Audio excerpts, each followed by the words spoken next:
Les chasses du comte de Foix d'Alexandre Dumas. Le comte Gaston Phébus avait tué son fils bien-aimé, le seul héritier de son nom et de sa fortune.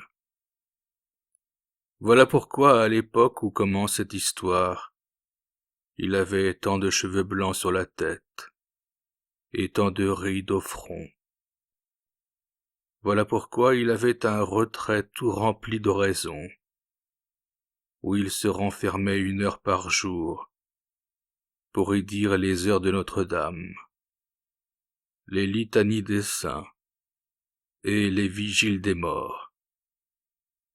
Voilà pourquoi enfin il tressaillit si fortement lorsqu'on frappa à la porte du château d'Orthez.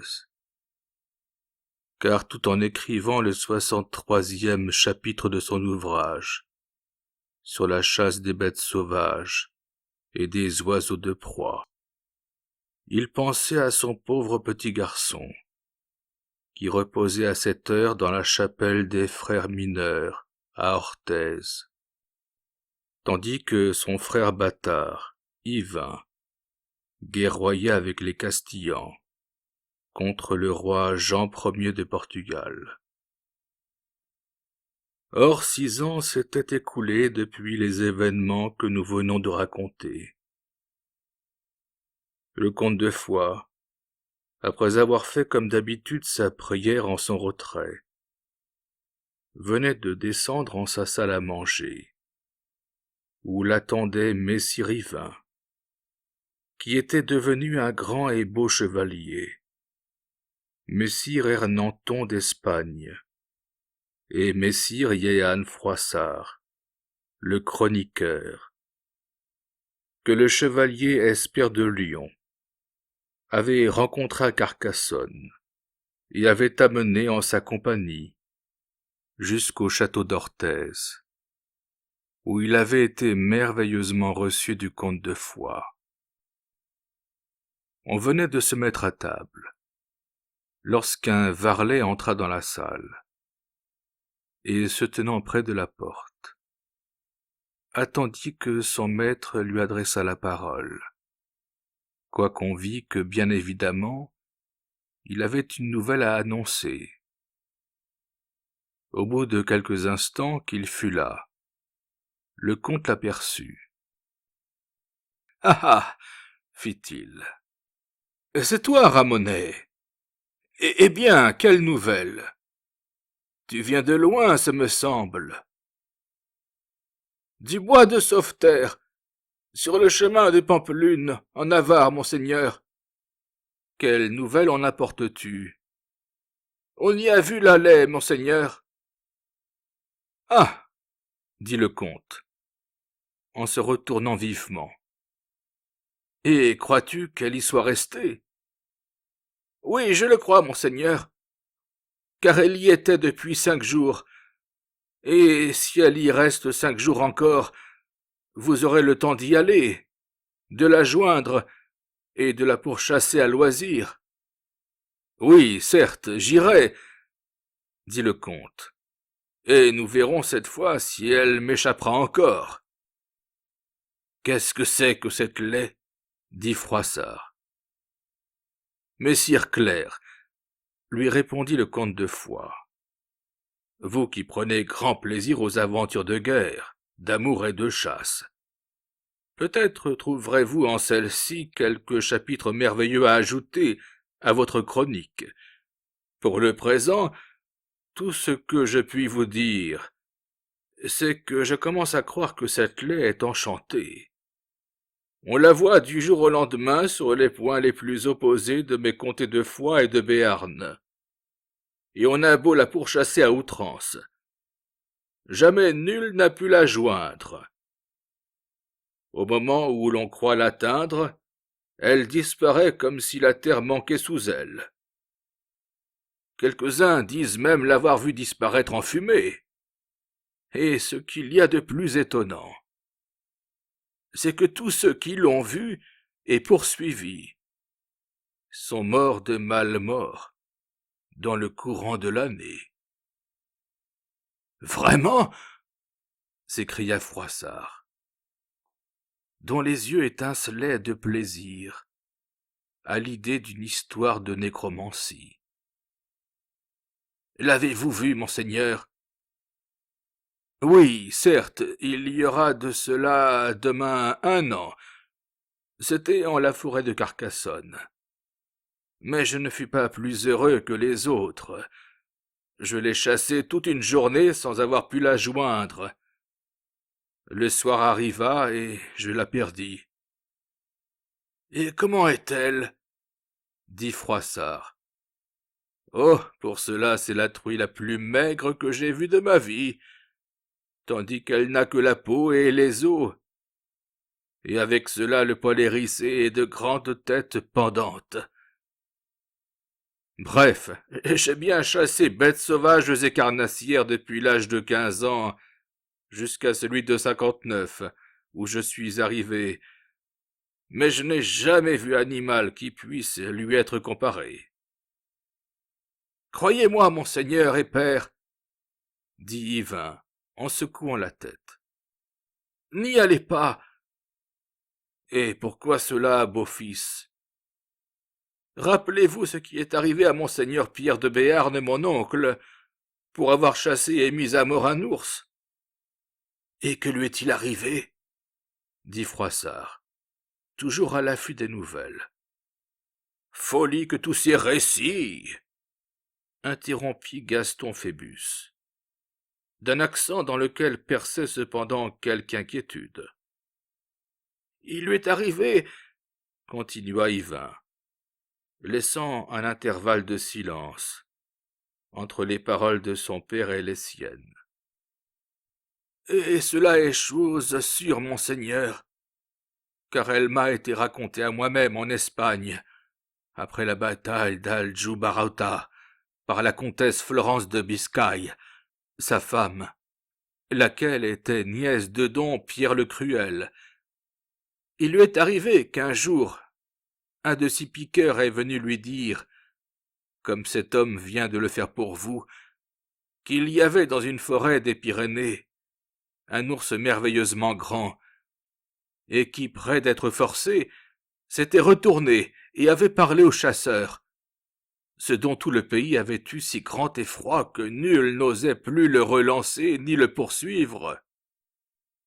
Alors Pierre, qui était, comme monseigneur, trop aventureux de sa personne, attendu qu'il était du même sang paternel, dit « Si personne ne le chasse, je le chasserai, moi. » Et telle chose qu'on put lui dire ne se départit point de sa résolution.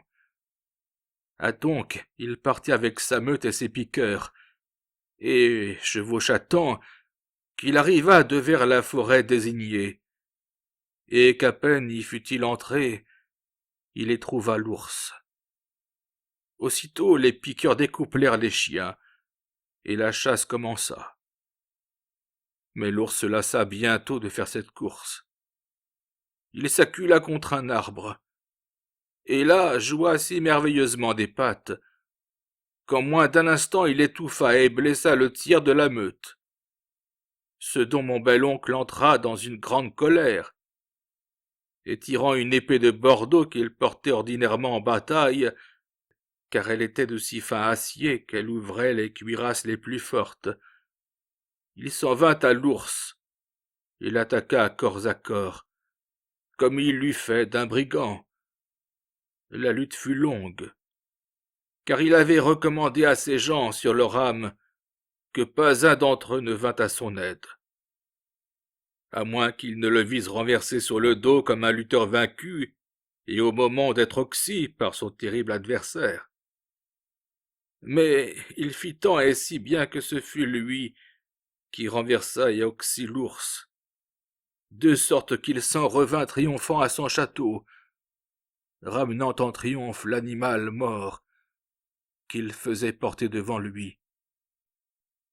Or, il advint qu'à la première couchée, et comme les varlets et les chambellans du comte dormaient dans la chambre et dans l'antichambre, ils le virent tout à coup se lever au milieu de la nuit, et quoiqu'il eût les yeux fermés, allait droit à son épée qui était sur un fauteuil. Puis, la tirant du fourreau, marchait contre une figure qui était peinte en la tapisserie, et là, la poignardait avec fureur, comme s'il eût affaire à un sarrasin d'Égypte ou à un Maure d'Espagne, et cependant tous les chambellans et les varlets étaient tout tremblants, craignant que cette fureur ne se tournât contre eux. Mais pour cette nuit ils en furent quittes ainsi. Lorsqu'il eut poignardé sa tapisserie, messire Pierre de Béarn remit son épée au fourreau, et s'en retourna de vers son lit, où il se coucha et dormit le reste de la nuit comme si rien n'était arrivé. Le lendemain, les serviteurs du comte, qui lui étaient fort attachés, ne sonnèrent mot de ce qui s'était passé, espérant que l'événement qui venait d'arriver n'était rien autre chose qu'un rêve ou vapeur causé par l'agitation qu'avait causé à messire Pierre de Béarn son combat avec l'ours. Mais la nuit suivante, ce fut bien pis.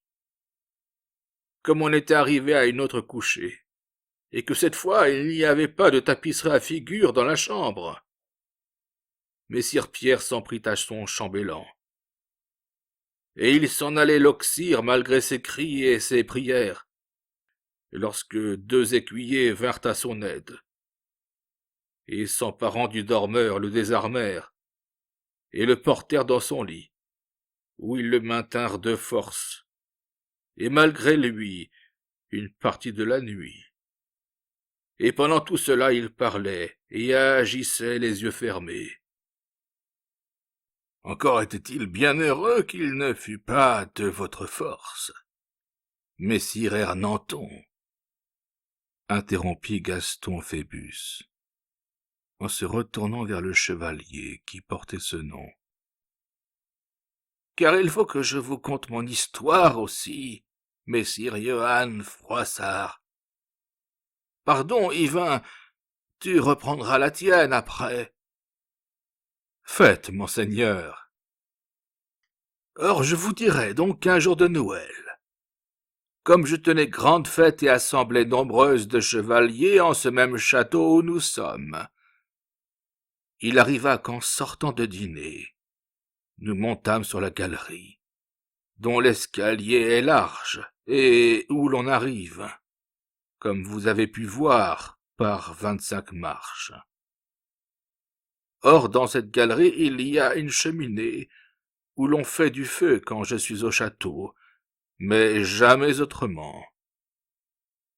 Donc, ce jour par hasard, quoique le Béarn soit un pays de bois, se trouvait la cheminée petitement chauffée, et m'en plaignis tout haut devant mes écuyers et pages, car il faisait grand froid. Par hasard, en ce moment, messire Ernanton regardait par une fenêtre une quantité d'ânes chargés de bûches. « Ah ah !» dit-il, « monseigneur, vous manquez de bois. Eh bien, attendez un instant, et vous allez en avoir. » Alors il descendit, et nous nous tournâmes tous vers la porte. Car nous le savions jovial et bon compagnon, et nous nous attendions qu'il allait faire quelque jonglerie à sa manière. En effet, au bout d'un instant, nous le vîmes portant un âne tout chargé sur ses épaules. « Tenez, monseigneur, dit-il, voilà la chose que vous avez demandée. Seulement, comme le bois était attaché sur l'âne, j'ai pris l'âne pour ne pas vous faire attendre. Il ne faut pas demander si nous rîmes grandement, et si nous nous émerveillâmes de sa force. Et comment tout seul il avait, chargé d'un si lourd fardeau, monté 24 degrés. J'avais donc raison de dire, vous en conviendrez, messire Jehan, qu'il fut bien heureux que les chambellans et valets eussent affaire à mon frère Pierre de Béarn. et non à messire Hernanton d'Espagne. Monseigneur, répondit Froissart, puisque c'est vous qui me racontez ce fait, c'est la vérité, et je le consignerai dans mes chroniques, quoiqu'il soit étrange et incroyable. Mais à cette heure ne pourrions-nous pas revenir à l'aventure de Pierre de Béarn et de son ours, dont je ne suis pas moins curieux. Si fait, messire, et volontiers. Va donc, Yvain, je te donne congé de continuer. Donc, puisque vous le permettez, monseigneur et père, je vous dirai que le lendemain, messire Pierre rentra dans son château, où l'attendait madame Florence de Biscaye, sa femme. Mais dès qu'elle vit l'ours, elle s'évanouit, et perdit la voix, car elle le reconnut pour être celui que son père avait chassé un jour dans le même bois, où son mari avait tué celui-ci. Or, se trouvant pressé par le comte de Biscaye, qui le poursuivait seul, toute la chasse ayant tiré d'un autre côté, l'ours se retourna, et prenant une voix humaine, il lui dit « Tu me chasses, mais mal t'en arrivera, et tu mourras de mauvaise mort. » En effet, 1 an, jour pour jour, après cette menace, le comte de Biscaye étant tombé en la disgrâce de don Pierre le Cruel, celui-ci le fit décoller, et cela sans cause apparente, et comme pour accomplir seulement la prédiction de l'ours maudit. Or elle raconta la chose à son mari, qui en rit d'abord et voulut faire clouer à sa porte la tête et les pattes de l'ours. Mais lorsque les chambellans et les varlets eurent raconté à leur tour ce qui s'était passé pendant les 2 dernières nuits, et comment messire Pierre de Béarn avait été tourmenté par des rêves et visions, il commença à tenir moins ferme, et permit que l'on enterrât les pattes et la tête de l'ours au lieu de les clouer à sa porte, ce qui fut fait dans la journée. Le soir, messire Pierre de Béarn ordonna à ses chevaliers d'emporter son épée avec eux, et de ne laisser aucune arme dans sa chambre. Mais il n'en eut pas meilleure chance. La nuit, ses chambellans furent éveillés par de grands cris. Messire Pierre de Béarn étouffait la comtesse entre ses bras, et ce ne fut qu'à grand-peine qu'ils la lui retirèrent. Le lendemain, elle partit comme si elle allait en pèlerinage à Saint-Jacques-en-Galice, emmenant Pierre, son fils, et Adrienne, sa fille. Mais au lieu de se rendre où elle avait dit, elle s'achemina vers le roi de Castille pour lui demander asile et protection, et ne revint plus ni en Biscaye ni en Béarn.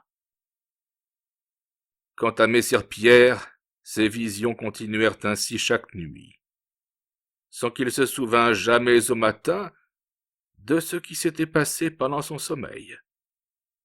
On voulut continuer de lui retirer son épée, mais alors c'était bien pis encore, car n'ayant plus rien avec quoi frapper, et croyant sans doute dans son rêve avoir besoin d'une arme pour se défendre, il faisait un tel sabbat que l'on eût cru que tous les diables d'enfer étaient avec lui. Il y avait déjà 1 an que les choses duraient ainsi lorsque messire Pierre, qui ne pouvait plus trouver ni chambellan ni varlet pour rester à son service, envoya quérir au couvent des frères mineurs à Pampelune un moine très renommé sur le fait des possessions, et qui avait fait en exorcisme des choses tout à fait miraculeuses. Il se nommait frère Jean. Frère Jean se rendit à la requête de messire Pierre, et vint au château. Là, il se fit raconter de point en point la chose, et comment elle s'était passée, tant autrefois pour le comte de Biscaye que pour messire Pierre de Béarn. Puis il demanda ce qu'on avait fait de l'ours. Et lui fut répondu qu'on en avait abandonné le corps aux chiens pour en faire curer, que quant à la tête et aux pieds, messire Pierre les avait rapportés triomphalement pour les faire clouer à la porte de son château, mais que sur les instances de sa femme, il avait fini par les laisser enterrer au pied d'un arbre de la forêt. Frère Jean parut satisfait de ces explications et ordonna à messire Pierre de se mettre en neuvaine. En effet, messire Pierre, pendant 9 jours, pria et jeûna comme s'il était en carême, ne buvant que de l'eau, ne mangeant que du pain, et disant chaque jour 5 pater et 5 ave, pour le soulagement des âmes du purgatoire. Et frère Jean jeûna et pria tout ce temps avec lui, se mortifiant comme si c'était lui qui avait commis la faute. Enfin la pénitence terminée, on fit venir l'homme qui avait enterré la tête et les pattes de l'ours, et on lui demanda s'il se rappelait bien la place où il avait fait l'inhumation. Il répondit que oui, certainement. Alors on commanda tout ce qu'il y avait de prêtres et de chapelains au château et dans les environs. Puis, lorsque le cortège fut prêt, on se mit en marche, guidé par le paysan. Derrière lui venait messire Pierre en chemise, pieds nus, et portant un cierge à la main. Arrivé à l'endroit désigné, on répéta en chœur les litanies des saints et les prières de la délivrance. Puis, les prières finies, frère Jean ordonna aux paysans de creuser la terre. Et à la place où il avait mis la tête et les pattes d'un ours, il retrouva la tête, les mains et les pieds d'un homme. Or, il n'y avait pas à s'y tromper, car pendant le combat, messire Pierre avait presque ouvert la tête de son adversaire d'un grand coup d'épée, et l'on retrouva la même blessure sur le crâne. « Voyez bien, monseigneur et père, continua Yvain, que mieux serait, je crois, de laisser là cette lait enchantée, et de profiter de l'exemple de votre frère, messire Pierre de Béarn. »« Que pensez-vous de cette histoire, notre hôte ?» dit le comte de Foix à Froissart. « Gentil comte, » répondit Froissart.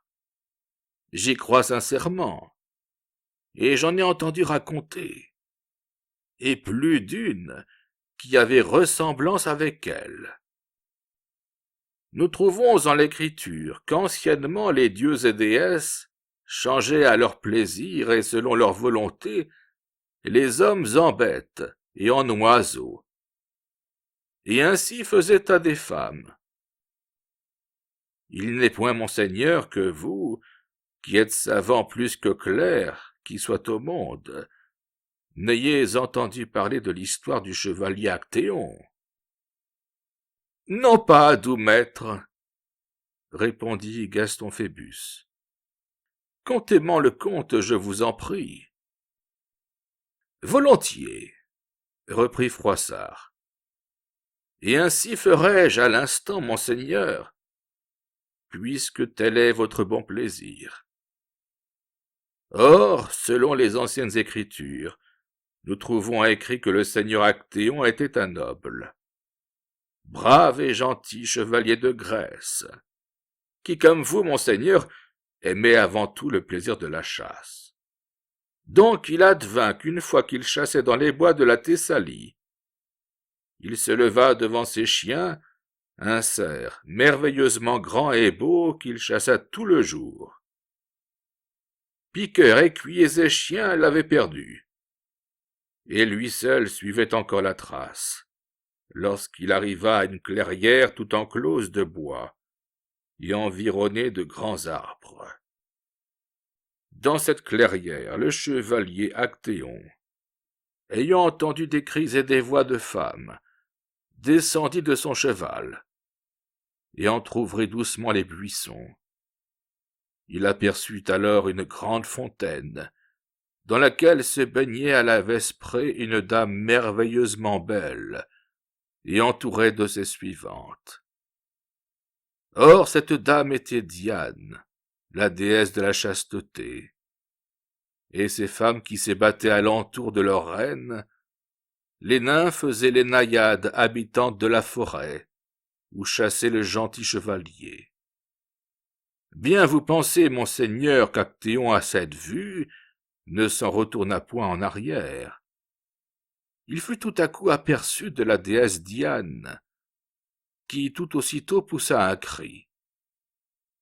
À ce cri, toutes les nymphes et naïades se retournèrent, et, voyant un homme qui les regardait ainsi, se pressèrent, vergogneuses et rougissantes, tout autour de leur maîtresse, cachant les beautés d'une seule avec toute leur beauté.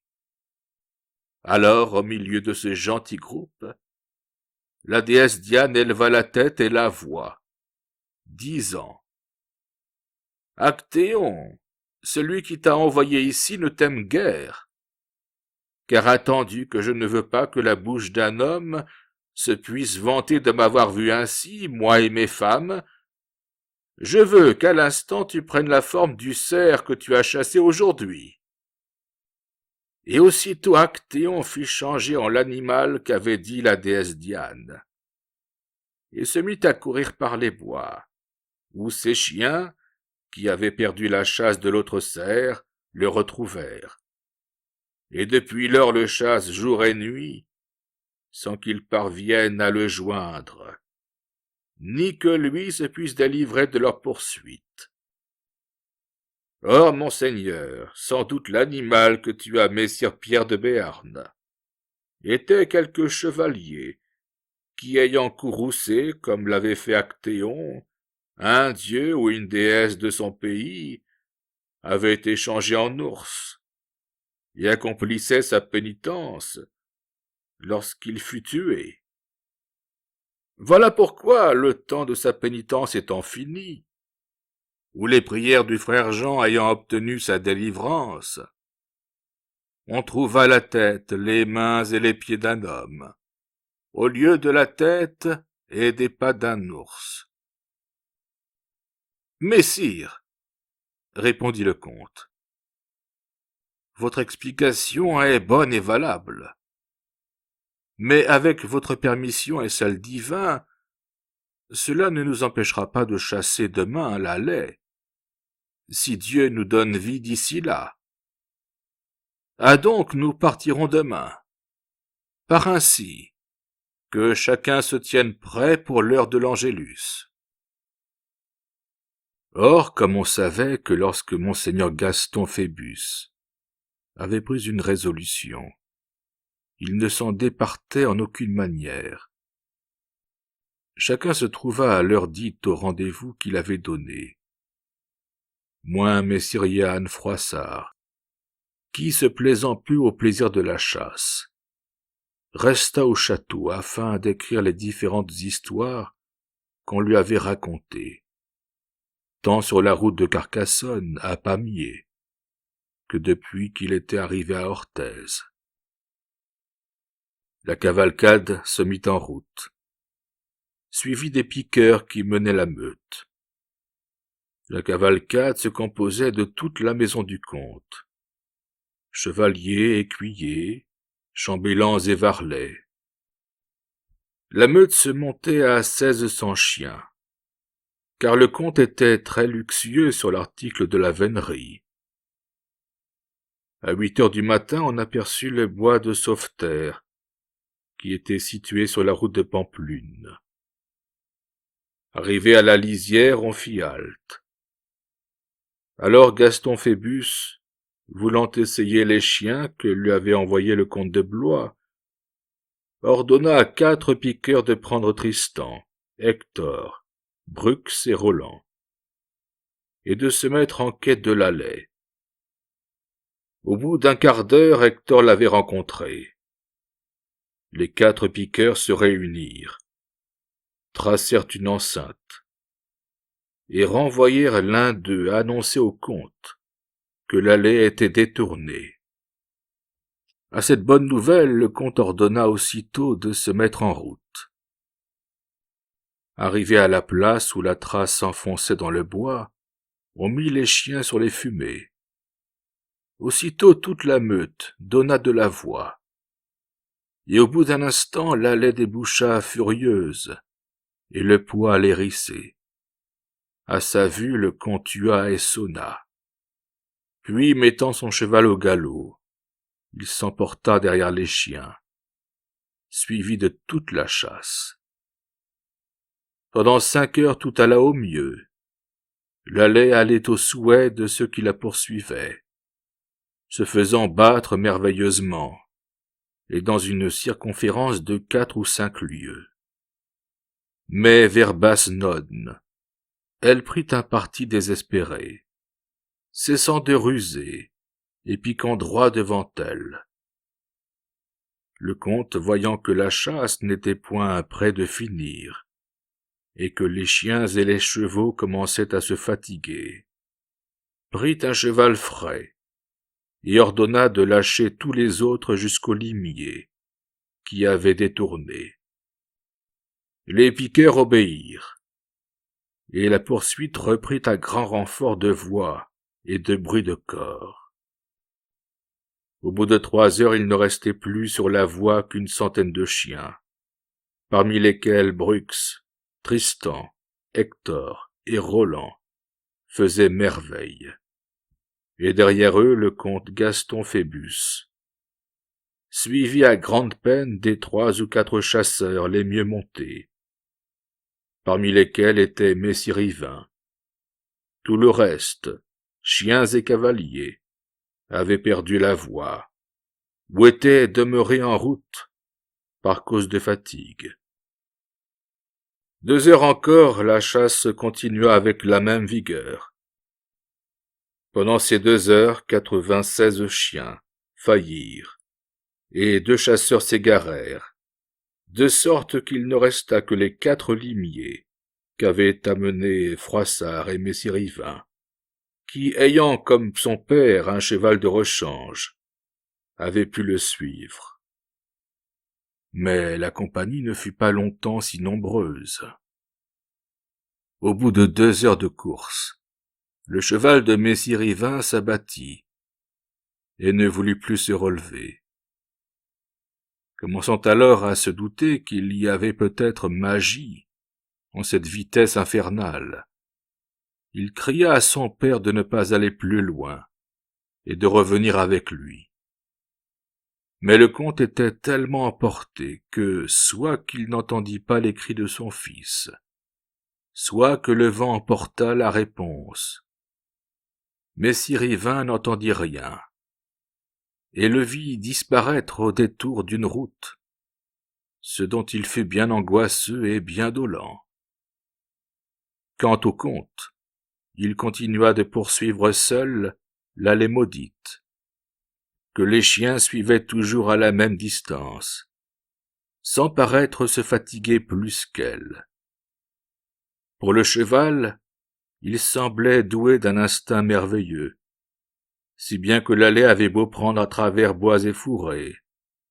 Lui, par des chemins et des sentiers, coupait toujours au plus court, de sorte que de 10 minutes en 10 minutes, le comte la voyait traverser quelques routes et quelques clairières, et se remettait à sonner et à huer pour prévenir le reste de la chasse. Mais tout était égaré, chevaliers, piqueurs et chiens, de sorte que personne ne répondait. Et c'était une chose bien triste, je vous le dis, que ces chiens qui chassaient sans donner de la voix, et ces fanfares et ces cris qui mouraient dans les bois, sans que l'écho même leur répondît. Le crépuscule vint. Le comte était si acharné à la poursuite que l'obscurité qui commençait à se répandre ne put l'arrêter. D'ailleurs, Les yeux de Lallet brillaient comme des flammes, de sorte que, malgré sa couleur sombre, il la voyait passer dans la nuit, et derrière elle, pareilles à des ombres, les 4 limiers qui la suivaient toujours. Bientôt il n'en vit plus que 3, puis plus que 2, enfin plus qu'un seul. Tristan, Brux et Roland l'avaient abandonné tour à tour. Restait Hector seulement, qui la suivait toujours à la même distance, et le comte, que son cheval emportait incessamment d'une égale ardeur. Enfin Lallet parut se fatiguer, si bien qu'Hector sembla gagner sur elle. Cela donna une nouvelle ardeur au noble animal, et un nouveau courage au comte, qui hua et corna une dernière fois. Puis, laissant retomber son corps de ses lèvres, reprit sa course fantastique au travers des bruyères et les halliers. Enfin, on arriva à une grande clairière, au milieu de laquelle poussait un arbre solitaire et isolé. Hector gagnait toujours sur Lallet. Le cheval suivait toujours Hector. Le comte pressait toujours son cheval. Enfin, Lallet, ne pouvant plus aller plus loin, s'accula contre l'arbre. Hector se précipita courageusement dessus. Mais au moment où il ouvrait la gueule pour faire sa prise, Lallet jeta un grand cri et s'évanouit en fumée. En même temps, le cheval du comte s'abattit pour ne plus se relever. Il était au bout de ses forces et de sa vie. Le comte se dégagea des étriers, tira son couteau de chasse et courut vers l'endroit où s'était arrêté Lallet, ne pouvant croire à sa disparition. Mais arrivé au pied de l'arbre, il chercha vainement et ne vit rien qu'Hector, qui, désappointé d'avoir perdu la piste, levait la tête et hurlait piteusement. Quel que fût son courage bien éprouvé, le comte ne put s'empêcher de ressentir un mouvement de crainte.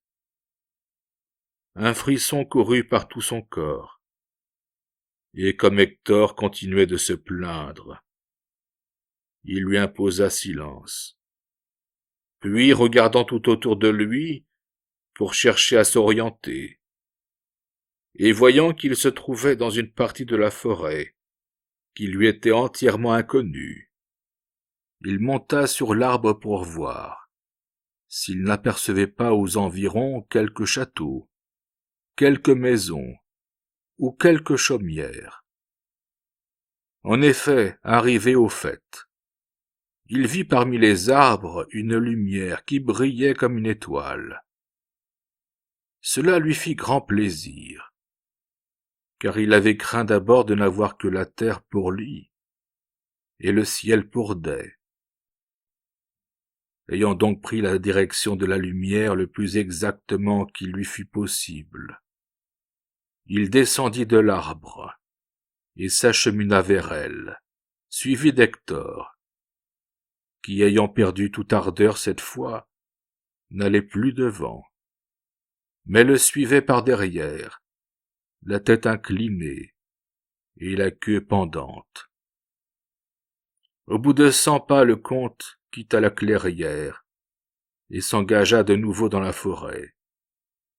Mais il avait si bien pris sa mesure qu'il ne s'égara ni à droite ni à gauche, mais piqua directement vers la lumière. Après une demi-heure de marche, il aperçut son étoile à travers le feuillage des arbres. Il en continua son chemin avec une nouvelle ardeur. Puis, ayant fait 500 pas, encore à peu près, il se trouva devant un château, dont une seule fenêtre était éclairée. C'était tout ce qu'il fallait pour indiquer qu'il était habité. Et le comte n'en demandait pas davantage. car partout en la marche d'Orthez, où allait frapper monseigneur Gaston Phébus, il était certain qu'à son nom, la porte s'ouvrirait avec joie et avec honneur. Néanmoins, une chose qui étonnait le comte, c'est que, quoiqu'éloigné à peine de 30 lieues d'Orthez, en supposant même que l'allée eût suivi une ligne droite, il ne connaissait point ce château, lequel, cependant, autant qu'il en pouvait juger au clair de la lune, qui commençait de se lever, paraissait parfaitement forte et merveilleusement belle. Il n'était pas non plus bâti si nouvellement que le comte n'eût point encore eu le temps d'en entendre parler, car son architecture, qui datait de la première partie du XIIe siècle, lui assignait au moins 160 ans d'existence. Cependant, quel que fût l'étonnement du comte, il n'allait pas jusqu'à l'irrésolution. Aussi, sans chercher à approfondir plus longtemps ce mystère, comme le pont était levé, sonna-t-il de toute sa force, pour avertir le châtelain qu'un voyageur demandait l'hospitalité. Le corps retentit tristement, mais n'en eut pas moins son effet. Le pont-levis s'abaissa, sans que l'on vît quelle main le faisait mouvoir. Au reste, peu importait au comte. Il était sûr d'un souper et d'un gîte. C'était tout ce qu'il lui fallait. Monseigneur Gaston Phébus s'engagea donc sur le pont. Arrivé de l'autre côté, il s'aperçut que son chien ne l'avait pas suivi. Il se retourna et l'aperçut de l'autre côté du fossé, assis et hésitant. Il le siffla alors 2 fois sans qu'il vînt. À la 3e, cependant, il se décida et traversa le pont à son tour. Le comte ne vit à l'entrée ni serviteur, ni varlet, ni page. Il écouta, mais n'entendit aucun bruit. Cependant, comme la porte était ouverte, il s'engagea sous une galerie qu'éclairait à son extrémité une lampe dont la lumière venait jusqu'à lui, s'affaiblissant et tremblant le long des murailles. Le comte s'engagea sous la voûte, remarquant avec étonnement que, contre l'habitude, ses pas n'avaient point d'écho, et qu'il marchait sans bruit, comme l'eût fait une ombre. Tout étrange qu'était cette circonstance, elle ne l'arrêta point un instant.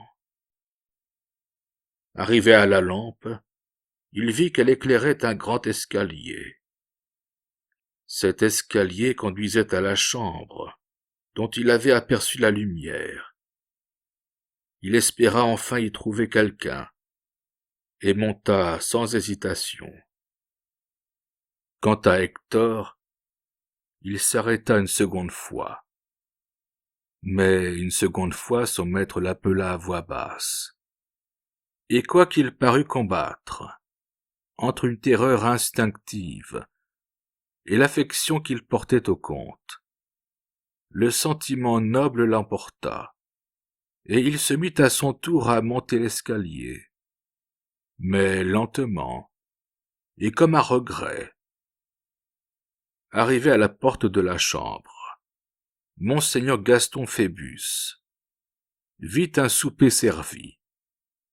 Cela lui annonça les intentions hospitalières du châtelain, et écarta de son esprit toutes les craintes qu'il avait pu concevoir. Au reste, la salle était immense, et comme elle n'était éclairée que par un lustre suspendu au-dessus de la table, toutes les profondeurs étaient plongées dans l'obscurité. Quoique le comte s'étonnât encore quelque peu de cette solitude continue, il n'en marcha pas moins vers le repas, qui paraissait d'autant mieux être préparé pour lui que, quoique le service fût abondant, il n'y avait qu'un couvert à la table. Arrivé près d'elle, il jeta un dernier regard autour de lui, pour voir si personne ne s'approcherait enfin. Personne ne paraissant, monseigneur Gaston Phébus s'assit, et voyant que son chien ne l'avait pas suivi, et était demeuré à la porte, il lui fit signe de venir à lui, en frappant avec sa main sur son genou. L'animal, toujours dévoué, obéit, et vint rejoindre le comte et se coucha à ses pieds, mais cette fois avec tous les signes d'une répugnance manifeste, et en rampant comme une couleuvre.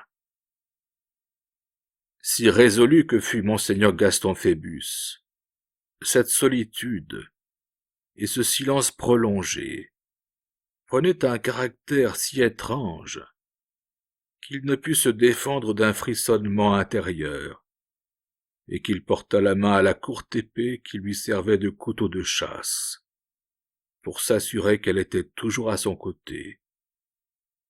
Mais voyant que sa compagne fidèle ne l'avait point abandonné, et n'apercevant dans les dispositions faites pour le recevoir que des préparatifs amis, il se raffermit avec la rapidité du courage, et s'apercevant qu'un sifflet d'argent avait été posé près de lui, il le prit résolument, et comme dans les habitudes de cette époque, on ne commençait jamais de souper sans se laver les mains.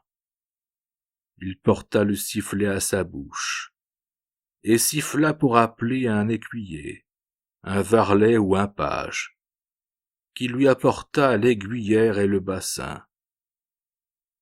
Ce son pénétra si triste et si aigu dans les profondeurs de la salle, que le comte se retourna en tressaillant malgré lui, et en désirant dans son cœur que personne ne l'entendît et ne vînt, tant il lui semblait que ce bruit lugubre ne devait appeler qu'un serviteur en harmonie avec lui. Ce fut sans doute ce que pensa Hector, car lorsque l'on vit se soulever dans l'ombre la tapisserie qui retombait devant la porte du fond, il hurla doucement avec un accent si triste que le comte mit le pied sur son dos pour lui imposer silence. Mais pour cette fois, moins obéissant que d'habitude, Hector n'en continua pas moins à gémir. Cependant, du moment où le comte avait vu se soulever la tapisserie, ses yeux n'avaient plus quitté le point de la chambre, où les avait attirés ce mouvement. Il vit d'abord une forme humaine s'agiter dans l'ombre, mais quoiqu'il fût évident qu'elle marchait et s'avançait vers lui, il n'entendit sur les dalles de pierre aucun retentissement pareil à celui que fait le bruit des pas. En même temps, Hector cessa de gémir, mais il sentit qu'il commençait à trembler. Néanmoins, celui qu'avait attiré le bruit du sifflet s'avançait toujours. Il était facile pour le comte de reconnaître que c'était un jeune page vêtu avec élégance, portant un bassin et une aiguillère d'argent, et sur son bras la toile à essuyer. Cependant, à mesure qu'il approchait, un frisson involontaire s'emparait du comte. Il lui semblait dans la démarche et dans la tournure du page reconnaître celle du pauvre enfant que 6 ans auparavant il avait tué et qu'il pleurait encore. Bientôt le jeune homme entra dans le cercle de lumière projeté par le lustre, et alors il n'y eut plus de doute. Celui qui s'approchait, c'était Gaston. Le comte resta les yeux fixés sur cette apparition terrible, et sentant ses cheveux se dresser sur son front, mouillé de sueur. L'enfant s'avançait toujours du même pas, lent et silencieux. Maintenant le comte pouvait distinguer ses traits tristes et pâles, ses yeux fixes et atones, et à son cou, cette petite blessure béante et livide, par laquelle sa jeune âme s'était en allée. Enfin, il fit le tour de la table, s'approcha de monseigneur Gaston Phébus, et sans dire une parole à celui qu'il avait tant aimé, sans que ses yeux reprissent vie pour regarder son père, il souleva l'aiguillère et tendit le bassin. Le comte, immobile et muet lui-même comme le spectre qu'il avait devant les yeux, étendit machinalement les deux mains. L'enfant souleva l'aiguillère. Le comte sentit une impression glacée et mortelle. Voulut jeter un cri, mais sentant que sa voix mourait étouffée dans sa poitrine, il se renversa en arrière et s'évanouit. L'enfant avait obtenu de Dieu la grâce de venir laver son propre sang aux mains de son père. Le lendemain, la chasse inquiète et conduite par Yvain trouva monseigneur Gaston Phébus, mort au pied d'un arbre de la clairière, et près de lui Hector, qui lui léchait le visage. Quant au château, il avait disparu. Dieu fasse miséricorde à tout pécheur qui s'est repenti.